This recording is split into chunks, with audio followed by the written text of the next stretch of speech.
24টা MCQ তুমি minimum common পাবে। তুমি যে বোর্ডের শিক্ষার্থী হও না কেন, 24টা এমসিকিউ তুমি মিনিমাম কমন পাবে।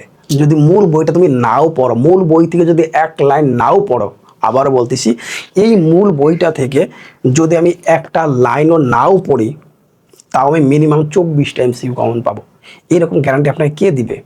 মিনিমাম 24টা কেন কমন পড়বে জানা দরকার না? সেটা একটু দেখি। সেটা হচ্ছে 2024 সালে আমি যে সাজেশনটা দিয়েছিলাম, যেহেতু 24-এর কথাই বলি, ঢাকা বোর্ডে 25টা দেখতে পাচ্ছি, চট্টগ্রাম বোর্ডে 28, দিনাজপুর বোর্ডে 27, কুমিল্লা বোর্ডে 28, রাজশাহী বোর্ডে 29, সিলেট বোর্ডে 27, বরিশাল বোর্ডে হচ্ছে 28, ময়মনসিংহ বোর্ডে 28, দাখিল দেখলাম হচ্ছে 27। অনেকে মনে করে কুমিল্লা বোর্ডের কোশ্চেন অনেক হার্ড হয়। আপনি একদমই বোকা। কুমিল্লা বোর্ডের কোশ্চেন কখনোই হার্ড হয় না। কুমিল্লা বোর্ডের কোশ্চেন কোনোদিনও হার্ড করে না। কুমিল্লা বোর্ডের কোশ্চেন আপনি অ্যানালাইসিস করতে পারেন না বলে আপনি বলেন হার্ড হয়। কুমিল্লা বোর্ডের কোশ্চেন সবসময় একটা স্ট্যান্ডার্ড মেনটেন করে। স্ট্যান্ডার্ড বোঝেন? 60% হবে সহজ, মানে 40% হবে হার্ড। কুমিল্লা বোর্ড এই ধারাটা কখনোই মিস করে না। কোন একটা বোর্ড কি করে 80% সহজ করে দিচ্ছে, বাকি 20% ডিফিকাল্ট করে। আবার কোন একটা বোর্ড 70% সহজ করে দিচ্ছে, 30% একটু হার্ড করে। কিন্তু কুমিল্লা বোর্ডে কিন্তু ওই যে বললাম আগেই মেনটেন করে 40% এবং 60%। এই জন্য অনেকে মনে করে কুমিল্লা বোর্ডের প্রশ্ন হচ্ছে হার্ড বা ডিফিকাল্ট হয়। ভুল ধারণা, কোনোদিনও না। আপনি অ্যানালাইসিস করতে পারেন না, এই জন্য এরকম হচ্ছে। ওকে, তাহলে বোর্ড কোশ্চেন গেল 2024 সালের কথা। আচ্ছা, এটা কি কথার কথা? প্রমাণ কি?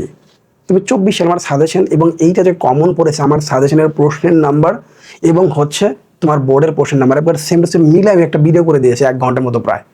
এবার আসি 2025 সালের কথা একটু বলি। ঢাকা বোর্ডে 28, দেখো ঢাকা বোর্ডের প্রশ্ন কমন পড়ে যাচ্ছে কিভাবে। চট্টগ্রামে 28, দিনাজপুরে দেখতে পাচ্ছি 26, কুমিল্লা বোর্ডে 26 দেখতে পাচ্ছি, রাজশাহী, টোটাল দেখো ময়মনসিংহ বোর্ডেও 25টি। একেবারে প্রমাণ করে দিয়েছি, একেবারে প্রশ্নের সাথে মিলিয়ে আমার সাজেশন এবং প্রশ্নের সাথে মিলিয়ে দিয়েছি তোমাদের জন্য, এবং সেটা ভিডিও করা আছে আমার ইউটিউব চ্যানেলে, তোমরা চাইলে দেখে আসতে পারো। বেশি দিন হয়নি তো, ভিডিও আছে, এখনো ডিলিট করিনি, চাইলে দেখে আসতে পারো, কোনো প্রবলেম নাই। সে 24 সালের ভিডিও কিন্তু এখন পর্যন্ত আছে। ওকে, তাহলে এটা চলে গেল। এবার আসি হচ্ছে আমাদের এই বছর মোট পরিচ্ছেদ কয়টা? মোট পরিচ্ছেদ হচ্ছে 26টা। 26টা পরিচ্ছেদ থেকে আমার পরীক্ষায় প্রশ্ন কয়টা আসবে? 30টা। তাহলে 26টা পরিচ্ছেদ পড়ে আমার 30টা প্রশ্ন পরীক্ষায় আসবে। এখানে বহুপদী কোনো প্রশ্ন আছে? নাই। বহুপদী বলতে 1 2 3 অ্যান্সার হবে না, 1 নম্বর অ্যান্সার হবে না, 1 ও 2 অ্যান্সার হবে, এই টাইপের কোশ্চেনগুলো নাই। আরেকটা আছে কি, উদ্দীপক নির্ভর কোনো প্রশ্ন আছে? নাই। উদ্দীপক নির্ভর কোনো প্রশ্ন নাই, যেটা বাংলা প্রথম পত্রে আসছিল। ওকে, এরপর আছে কি বোর্ড প্রশ্ন 2023 থেকে 2025। এইখানে অনেক টিচার এবং অনেক শিক্ষার্থী ভুল করে থাকে। 2023 এবং 2025-এর বাহিরে যাওয়া যাবে না। 2023 সালের আগে যতগুলো প্রশ্ন আসছে, গাইড, টেস্ট পেপার সব জায়গায় আছে দেখলাম। 2023-এর আগের প্রশ্নগুলো আছে, এই প্রশ্নগুলো আমাদের মূল বইয়ের মধ্যে নাই, এই বইয়ের মধ্যে নাই। কারণ এই বইটা একদমই নতুন, 2023 থেকে স্টার্ট হয়েছে। 2023 থেকে স্টার্ট হয়েছে, তার মানে এর আগে যত প্রশ্ন হয়েছে এটা অন্য বই থেকে হয়েছে, সেই বইটা এখন আমাদের নাই। আপনাকে আর কি বোঝাবো, রাইট? তার মানে 2023 থেকে 2025 সালের বোর্ড প্রশ্নগুলো সলিউশন করতে হবে। ওকে, তাহলে এই এবং সবগুলো প্রশ্ন হবে জ্ঞানমূলক, ডিরেক্ট প্রশ্ন, ডিরেক্ট উত্তর।